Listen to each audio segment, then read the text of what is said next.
Bienvenue dans Deep Media, le podcast qui décrypte les médias à l'heure du numérique. Je suis Julien Bougeot, consultant social media et IA générative, mais avant tout passionné et curieux de l'univers média depuis plus de 15 ans. Dans un écosystème en perpétuelle transformation, comment les médias s'adaptent-ils? Comment se réinventer face aux nouvelles technologies et aux géants du numérique? Quel avenir pour l'information et ceux qui la produisent? Si ces questions vous intriguent, alors vous êtes au bon endroit. Deep Media, c'est un temps de réflexion et d'échange avec celles et ceux qui façonnent l'avenir du secteur. À présent, place à la troisième et dernière partie de l'interview d'Alexandre Barlot, chef de projet IA éditorial à Radio France. Bonne écoute.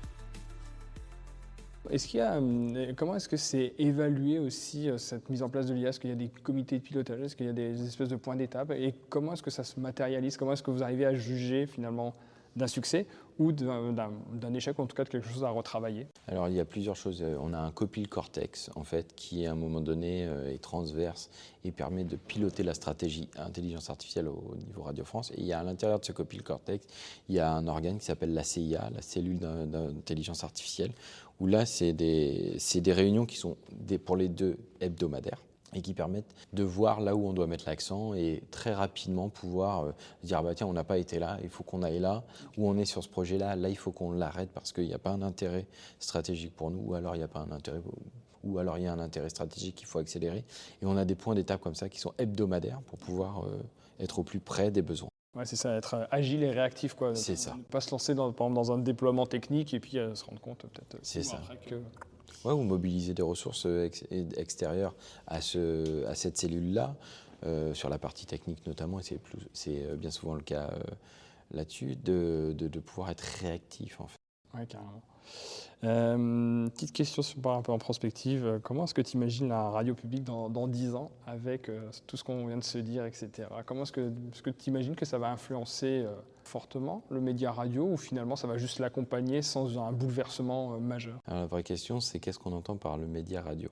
Aujourd'hui, c'est la radio broadcast. Nous, à Radio France, ça fait quelques années qu'on a pris la décision de parler d'audio et plus de radio. C'est-à-dire qu'il y a l'AFM, ce qui est là où on a énormément d'auditeurs, etc., sur les différentes antennes, mais on est aussi une plateforme que je vous invite à télécharger pour le coup, là-dessus, mais on est aussi une plateforme. Et donc on pense plus en termes d'audio.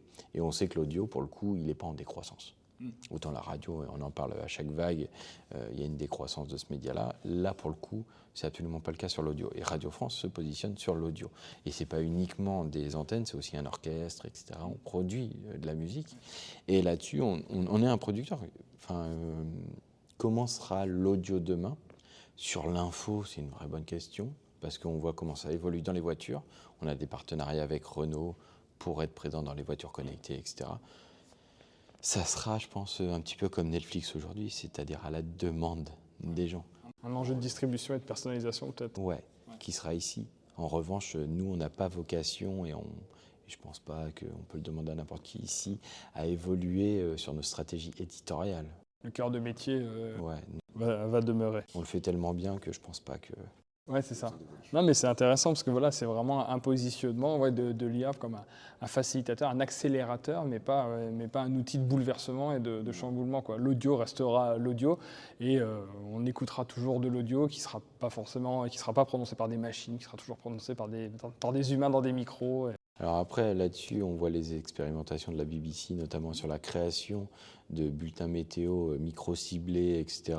On est en incapacité aujourd'hui de faire un bulletin météo pour une personne qui se retrouve à Mandelieu-la-Napoule, dans le sud de la France, et voilà. Et donc peut-être que demain, on utilisera de l'intelligence artificielle pour créer quelque chose là-dessus. Ça, je ne peux pas le dire, je ne suis pas devin.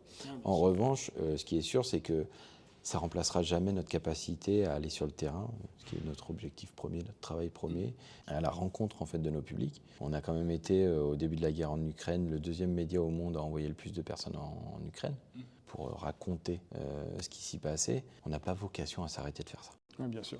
Et puis à partir du moment où c'est annoncé, c'est-à-dire que là, même un contenu qui peut être généré de manière synthétique, à partir du moment où il est annoncé comme étant synthétique aussi, je pense que l'acceptation du public peut être différente plutôt que de se retrouver face à quelque chose où c'est un peu ambigu. Je pense que c'est l'ambiguïté qui crée toute la confusion et tout le malaise qu'il peut y avoir avec ça.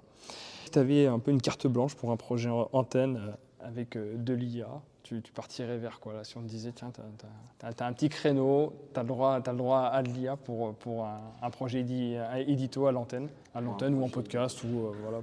Pour un projet édito, je pense que je m'en servirais pas je m'en servirais pas en front, comme on dit dans le numérique, dans un résultat auditeur. Sincèrement, en revanche, je mettrais beaucoup d'argent sur ici et toute la matière qui est produite en fait. C'est un peu notre réseau Facebook interne en fait. Ouais, c'est ça. Et les gens parlent, passent à l'antenne. Et si j'avais de l'argent à mettre, je pense que je le mettrais sur ici pour pouvoir récupérer cette matière-là, la ranger, l'organiser, etc. et en faire un outil de remontée.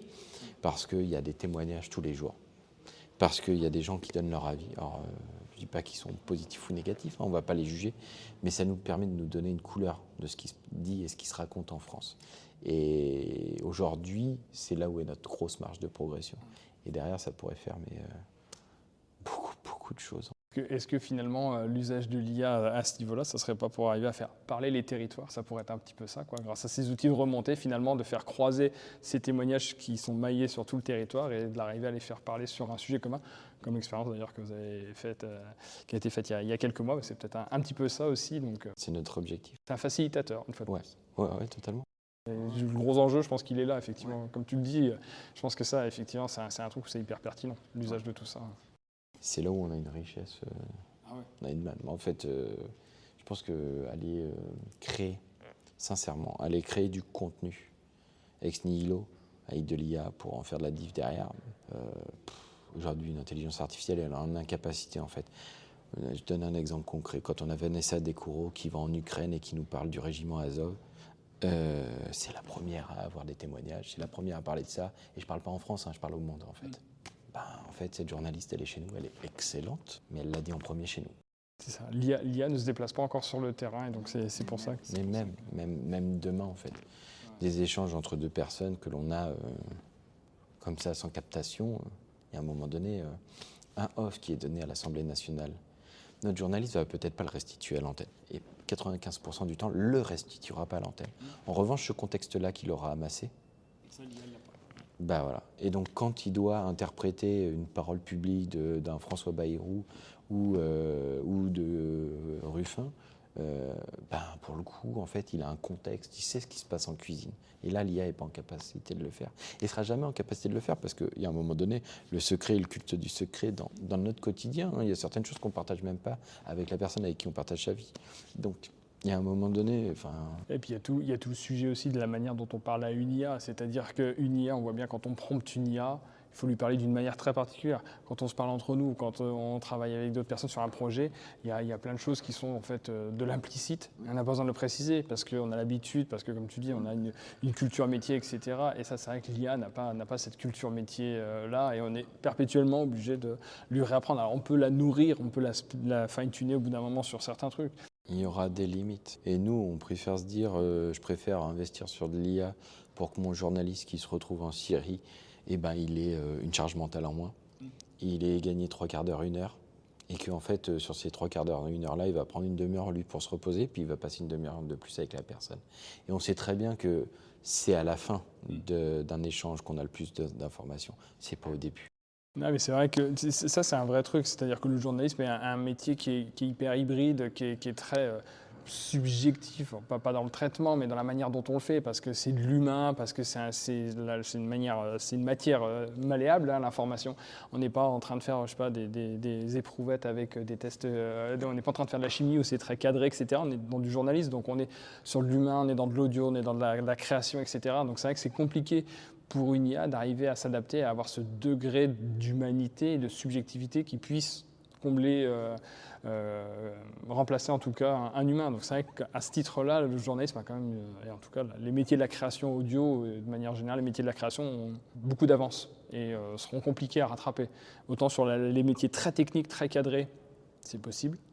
Sur de la créa, non, à part à un moment donné. Si quand tu fais une de magazine, que ton designer te sort toujours le même truc, tu peux le challenger avec de l'IA, mais il serait obligé de refaire passer quelqu'un dessus pour un moment donné. Même si ça te sort un truc parfaitement. Mais il faudrait qu'il y ait quelqu'un qui ait un esprit à un moment donné, qui va aller se nourrir de cet échafaudage que l'on voit de l'autre côté de la rue et de cet enfant qui est en train de courir avec un parapluie alors qu'il y a du soleil. Et en fait, c'est ça qui à un moment donné vont lui créer. L'IA, en fait, n'est qu'un système probabiliste qui donne une réponse par rapport à une donnée qu'on lui a donnée. Il ne crée pas, il génère.